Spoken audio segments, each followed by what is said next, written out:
Many thanks to Fatal Attraction Vanilla servers, Atlas, One Original DayZ servers, Clash Vanilla servers, Sgt. Pepper's DayZ Invasion server, Sea of Tools Cloud, BFK Free World servers, and Double Tap for making this video possible. The DayZ devs have just finished a sneaky little Frostline stream and released a blog post. So in this video we're going to go over the many new map details that we have for Sakhal, look at the changes to installation variants, why it might be difficult to get water on this map, and why blizzards are going to be much deadlier than we first imagined.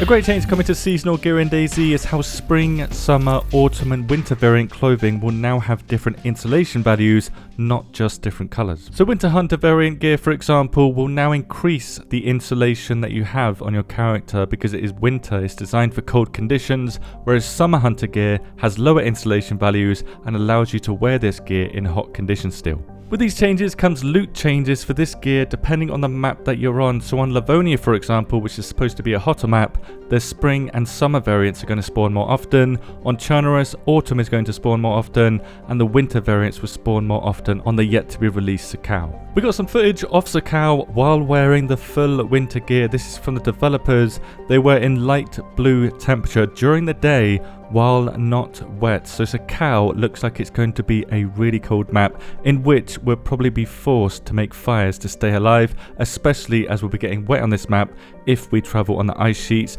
but also because there's a new temperature icon for extremely cold conditions.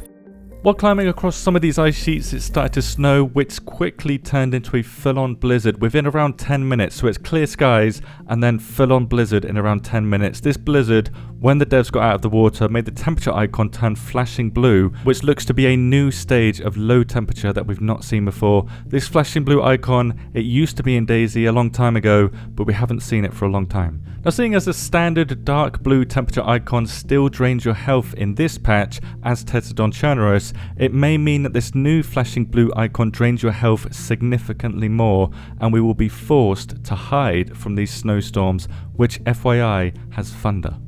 Now, due to this version of the playtest that the developers were on is 1.27, it could be that 1.27 introduces a flashing blue icon, because 1.26 I was completely unable to achieve such a low temperature to get the flashing blue icon.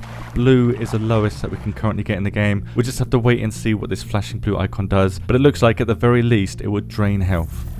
On top of this icy new info from the boat teaser we saw that there's many gaps in the ice sheets, and from the new footage we have on their latest stream, we saw that the ice sheets from this island also have many gaps, but now we have footage right up close and personal with these ice sheets, and we can see that these sheets are not going to be easy to cross. In fact, they might be dangerous to cross. Just getting onto one of these looked difficult, perhaps because the ice sheets don't move but the water level does, so sometimes you might not be able to jump on top of them, and travelling across them might be difficult due to how you'll be getting drenched constantly from swimming between the many gaps that there are. These gaps are put in place, I'm guessing, to allow boats to pass through. However, these sheets do allow us to create fires on them to warm up. You can drop the fireplace and then light it and warm up and dry your clothes, but for now we cannot place tents on here, and you cannot build bases on these ice sheets either. In the future they did say that they're going to allow us to do that, but for now it looks like you're going to be very cold still. Whether or not fireplaces will be enough to warm you up, we don't know.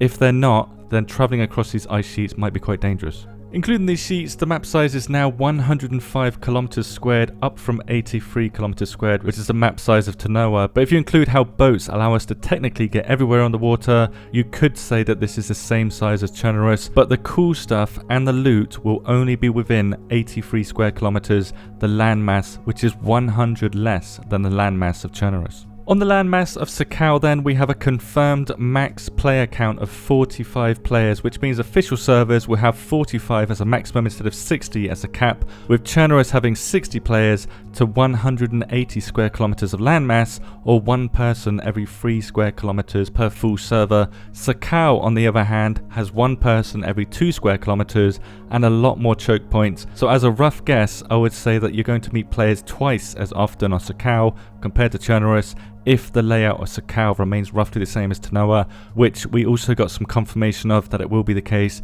in the form of the new terrain builder. From the screenshot of the most recent blog, this one here showing off the new terrain builder, we have confirmation of the runway of Tanoa not only being on Sakhal, but most likely having decent loot too. It doesn't have the same layout as Tanoa, it has a new one which is going to be similar or more similar to Chernarus, most likely having the same buildings too, and buildings are what spawn loot in DayZ. So this area here in the south of the main island is likely going to be a good military area to gear up.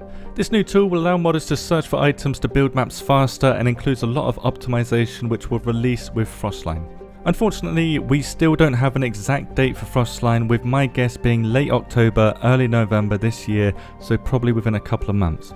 We also got some sneak peek town names on Reddit, which is badly translated by me as Clear Sea, Swamp, North Sea, Forest Mountain and Vostok. This means we could see a collab between Road of Vostok and DayZ in the future, as Road of Vostok is a survival game too, but it's single player and it's yet to be released, with Vostok, if nothing else, meaning east in Russian. We saw a new interior in daylight using several new assets that we haven't seen before, and the house being a different colour too. And finally, while walking on the ice sheets, we noticed that there's no footprints at all, so it could be that vehicles are the only thing that leaves tracks behind in the snow, and we got a first look at a frozen pond as well. We have seen a frozen lake, but seeing a frozen pond strongly hints that all water sources like lakes, ponds and rivers everywhere on the map will be frozen, as this pond right here is right next to the ocean, so it's at sea level. This is going to be one of the warmest areas of the map. Whether or not we'll be able to melt this ice or cut through it to get the water is yet to be confirmed, but it looks like the only way to get clean water without using medicine or using a filtering bottle on snow will be using the water sources, the new wells that are going to be on this map. Let the devs and others know your take on this new Frostline info. Thank you very much for watching and have a good day.